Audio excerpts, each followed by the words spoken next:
হরে কৃষ্ণ কৃষ্ণ কৃষ্ণ হরে হরে।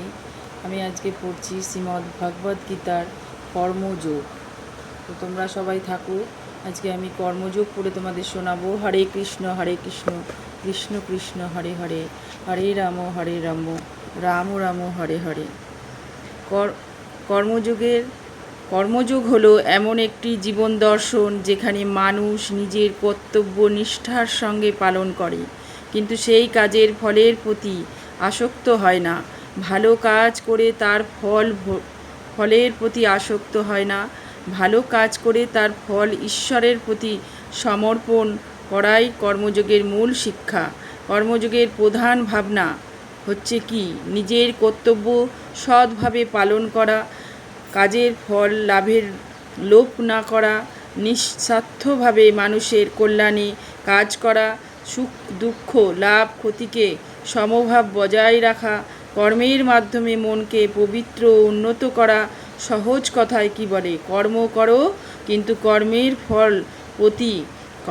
ফলের প্রতি আসক্ত হইও না। এই শিক্ষায় কর্মযোগের মূল সারাংশ। এটি মানুষকে দায়িত্বশীল, শান্ত ও আদর্শ জীবনযাপন করতে সাহায্য করে।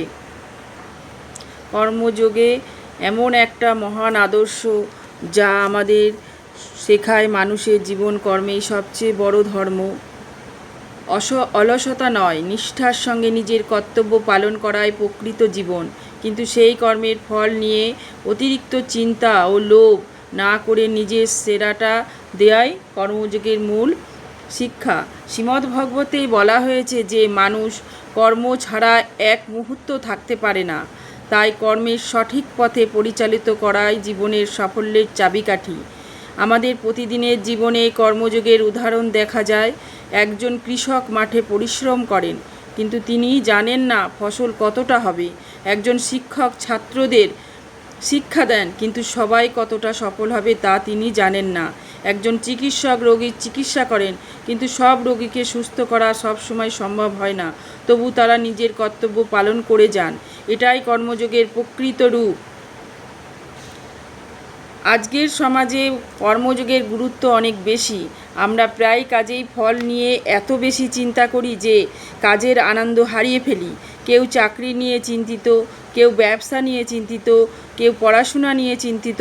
কিন্তু যদি আমরা মন দিয়ে নিজের কর্তব্য পালন করি এবং ধৈর্য ধরে এগিয়ে যাই, তাহলে সাফল্যের সম্ভাবনা অনেক বেড়ে যায়। পরিবারের মধ্যে কর্মযোগের শিক্ষা রয়েছে। বাবা মা সন্তানের জন্য পরিশ্রম করেন, কোনো প্রতিদানের আশা না করেই। একজন সন্তান যদি নিজের দায়িত্ব পালন করে, বয়োজ্যেষ্ঠদের সম্মান করে এবং সমাজের কল্যাণ কাজ করে, তবে সেও কর্মযোগের পথ অনুসরণ করেছে। কর্মযোগ শুধু ধর্মীয় শিক্ষা নয়, এটি একটি সুন্দর জীবন দর্শন। এটি মানুষকে আত্মনির্ভরশীল, পরিশ্রম ও সৎ দায়িত্ববান করে তোলে। যে ব্যক্তি নিষ্ঠার সঙ্গে কাজ করে, সে নিজের জীবনের যেমন সুন্দর করে, তেমন সমাজ ও দেশকে উন্নতির পথে নিয়ে যায়।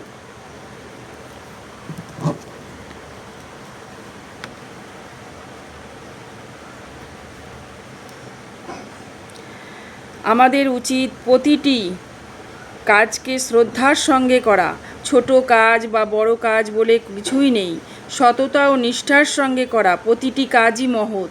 একজন শ্রমিক, একজন কৃষক, একজন শিক্ষক, একজন শিল্পী, সকল কর্মই সমাজের সম্পূর্ণ গুরুত্বপূর্ণ। মনে রাখতে হবে, কর্মযোগ কখনো অলসতা শেখায় না। এটি শেখায় পরিশ্রম, ধৈর্য, আত্মবিশ্বাস এবং মানব সেবা। যারা নিঃস্বার্থভাবে মানুষের কল্যাণ কাজ করেন, তারা সমাজের স্মরণীয় হয়ে থাকেন। কর্মজীবনী কর্মই সাধনা। নিষ্ঠা, সততা, ভালোবাসা দিয়ে নিজের কর্তব্য পালন করাই কর্মযোগের আসল শিক্ষা। ফলের চিন্তা না করে সৎ পথে এগিয়ে চললে একদিন সাফল্য অবশ্যই আসবে। শ্রীমদ্ ভাগবতে কর্মযোগের মাধ্যমে মানুষকে শেখানো হয়েছে যে কর্মই জীবনের প্রধান ভিত্তি। পৃথিবীতে জন্ম নেওয়ার পর পৃথিবীতে মানুষ কিছু না কিছু কর্তব্য রয়েছে। সে কর্তব্য নিষ্ঠা, সততা ও ভক্তির সঙ্গে পালন করাই কর্মযোগ। কর্ম অর্থাৎ কাজ এবং যোগ অর্থ সংযোগ। বা মিলন, অর্থাৎ যে কর্ম মানুষকে সত্য, ন্যায়, ঈশ্বর চিন্তার সঙ্গে যুক্ত করে তাকেই কর্মযোগ বলা হয়। কর্মযোগ মানুষকে অলসতা ত্যাগ করে পরিশ্রম হতে শেখায়। এটি বলে মানুষের অধিকার আছে কর্ম করার, কিন্তু কর্মফলের উপর নয়। তাই নিজের সর্বোচ্চ চেষ্টা করতে গিয়ে এবং ফলকে ঈশ্বরের ইচ্ছার উপর ছেড়ে দিতে হবে। কর্মযোগ মূলত শিক্ষা। কর্মযোগের কয়েকটি প্রধান শিক্ষা হলো কর্তব্য পালন। প্রত্যেকের মানুষের জীবনে কিছু দায়িত্ব আছে। একজন ছাত্রের পড়াশোনা, একজন শিক্ষকের শিক্ষা প্রদান, একজন কৃষকের চাষবাস, একজন চিকিৎসার সেবা, সবই কর্তব্য। নিজের কর্তব্যের সঠিকভাবে পালন করাই হচ্ছে কর্মযোগ। নিঃস্বার্থ কর্ম মানে যে কাজ শুধু নিজের জন্য নয়, অন্যের কল্যাণের জন্য করা হয়, সেই কাজ শ্রেষ্ঠ কর্ম ও মানুষের সেবা, অসহায়কে সাহায্য করে এবং সমাজের অন্য কাজ করার কর্মযোগের অন্যতম আদর্শ। কর্মফলের প্রতি অনাসক্তি। আমরা প্রায় কাজের ফল নিয়ে উদ্বিগ্ন হয়ে পড়ি, কিন্তু কর্মযোগ শেখায় ফলের চিন্তায় নয়, কর্মের উৎকর্ষে মন দিতে হবে। ভালো কাজ করলে ভালো ফল একদিন না একদিন আসবেই। সমভাব বজায় রাখা, সাফল্যর অহংকার করা ও ব্যর্থতার ভেঙে পড়া উচিত নয়। সুখ দুঃখ, লাভ ক্ষতি, জয় পরাজয় সমানভাবে গ্রহণ করাই শিক্ষার কর্মযোগ। দৈনন্দিন জীবনে কর্মযোগ। কর্মযোগ কেবল ধর্মগ্রন্থের বিষয় নয়, এটি আমাদের প্রতিদিনের জীবন সঙ্গে জড়িত। একজন মা সন্তানের জন্য দিন রাত পরিশ্রম করেন, একজন বাবা পরিবারের সুখের জন্য কঠোর পরিশ্রম করেন, একজন কৃষক বেদ রোদ বৃষ্টি উপেক্ষা করে মাঠে কাজ করেন, একজন শিল্পী নিজের সৃষ্টিকে সুন্দর করে তোলার জন্য নিরলস সাধনা করেন। তারা প্রত্যেকেই নিজের কর্তব্য পালন করছেন। এটাকেই কর্মযোগের বাস্তব রূপ। একজন ছাত্র যদি মনোযোগ দিয়ে পড়াশোনা করে, নিয়মিত অনুশীলন করে এবং ফলাফল নিয়ে অতিরিক্ত দুশ্চিন্তা না করে, তাহলে সে কর্মযোগের পথ অনুসরণ করছে।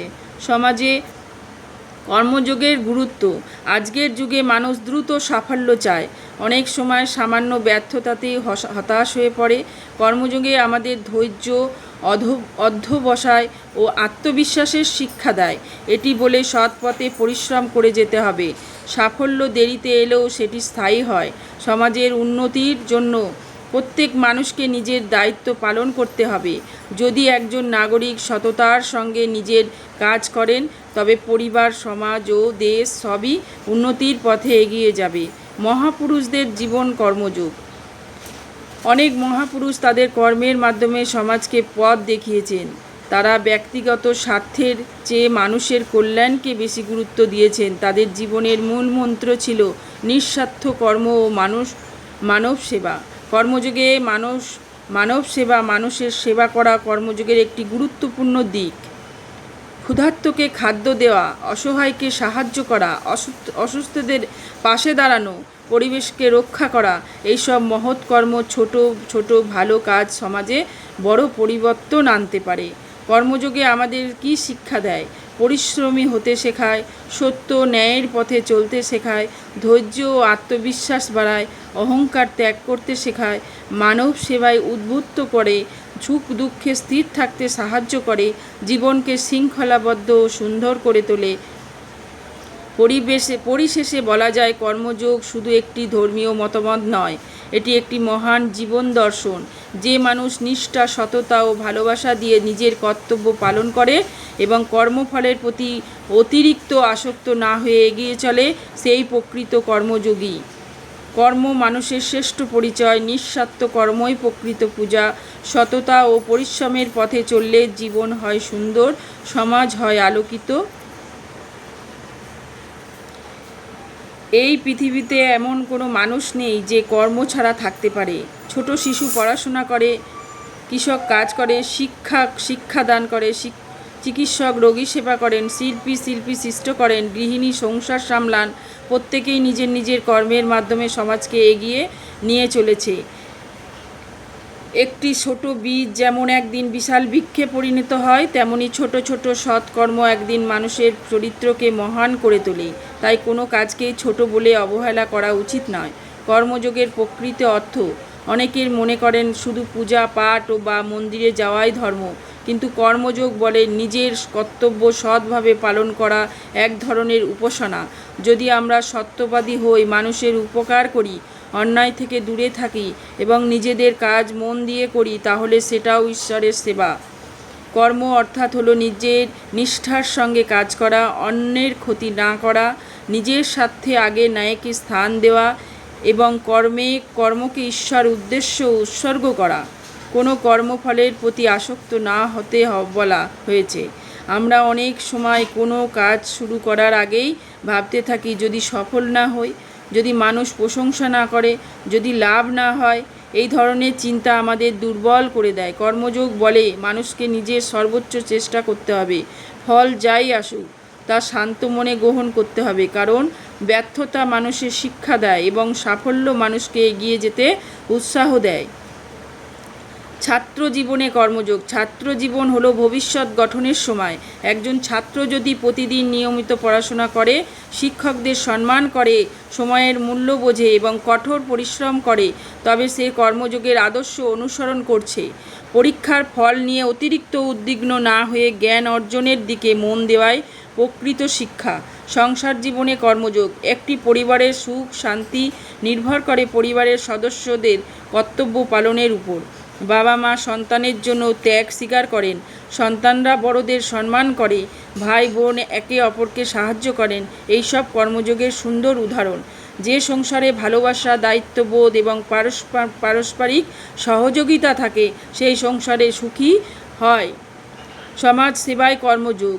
অসহায় মানুষ পাশে দাঁড়ালো, দরিদ্রকে সাহায্য করা, গাছ লাগানো, পরিবেশ রক্ষা করা, পশু পাখির যত্ন নেওয়া, এইসব কর্মযোগের অংশ। আমরা যদি প্রতিদিন অন্তত একটি ভালো কাজ করি, তবে সমাজ ধীরে ধীরে আরও সুন্দর হবে।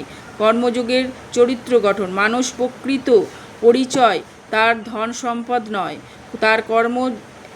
একজন সৎ, পরিশ্রমী ও দয়ালু মানুষ সমাজে সম্মান পায়। কর্মযোগ মানুষকে শেখায় সত্যবাদী হতে, ধৈর্যশীল হতে, ক্ষমাশীল হতে, বিনয়ী হতে এবং আত্মবিশ্বাসী হতে। প্রকৃতপক্ষে কর্মযোগের শিক্ষা। সূর্য প্রতিদিন আলো দেয়, নদী অবিরাম বয়ে চলে, গাছ ফল ও ছায়া দেয়, ফুল সুগন্ধ ছড়ায়। তারা কোনো দিন চায় না। প্রকৃতি আমাদের শেখায় নিঃস্বার্থ কর্মই মধ্যেই প্রকৃত মহত্ব লুকিয়ে আছে। বর্তমান যুগে কর্মযোগের প্রয়োজন। আজকের যুগে মানুষ দ্রুত সাফল্য চায়, কিন্তু শর্টকাট পথ সবসময় স্থায়ী সাফল্য দেয় না। কর্মযোগে আমাদের শেখায় ধৈর্য, সততা ও পরিশ্রম। কোনো বিকল্প নেই। যে ব্যক্তি নিয়মিত পরিশ্রম করে এবং সৎ পথে থাকে, সে একদিন না একদিন সফল হবেই।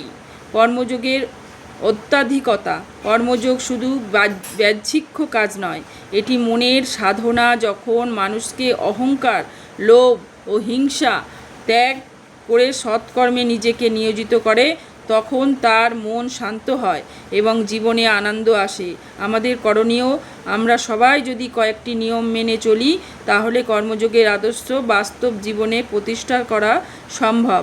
প্রতিদিন সততার সঙ্গে নিজেকে কাজ করা, সময়ের মূল্য দেওয়া, অন্যকে সম্মান করা, অসহায় মানুষকে সাহায্য করা, মিথ্যা ও অন্যায় থেকে দূরে থাকা, সাফল্য অহংকার করা এবং ব্যর্থতায় হতাশ না হওয়া, নিজের কর্মকে সমাধান ও দেশের কল্যাণে উৎসর্গ করা।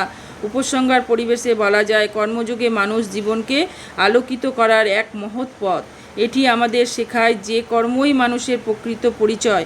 ধনসম্পদ, যশ বা ক্ষমতা একদিন শেষ হয়ে যেতে পারে, কিন্তু সৎ কর্ম মানুষের স্মৃতিকে অমর করে রাখে। শেষে একটি সুন্দর বক্তব্য দিয়ে শেষ করছি। হাতে থাকুক কর্মের শক্তি, মনে থাকুক সেবায় ভক্তি, লোভ অহংকার দূরে সরিয়ে সত্যের পথে সরিয়ে চলি সবাই মিলিয়ে। নিঃস্বার্থ কর্মই হোক জীবনের ব্রত, এই হোক মনোধর্মের শ্রেষ্ঠ শপথ। ধন্যবাদ সকলকে। জীবনের সৎকর্ম ও মানব সেবায় ও কর্মযোগের আদর্শে আলোকিত হোক। হরে কৃষ্ণ কৃষ্ণ কৃষ্ণ হরে হরে, হরে রাম রাম রাম হরে হরে বলে আজকে আমি আমার গীতা শ্রীমদ্ ভগবত পাঠ গীতা এখানেই শেষ করলাম। সবাই সুখে শান্তিতে থেকো। যদি ভালো লাগে অবশ্যই লাস্টে হরে কৃষ্ণ কৃষ্ণ কৃষ্ণ হরে হরে, হরে রাম রাম রাম হরে হরে কথাটা লিখতে ভুলো না। হরে কৃষ্ণ।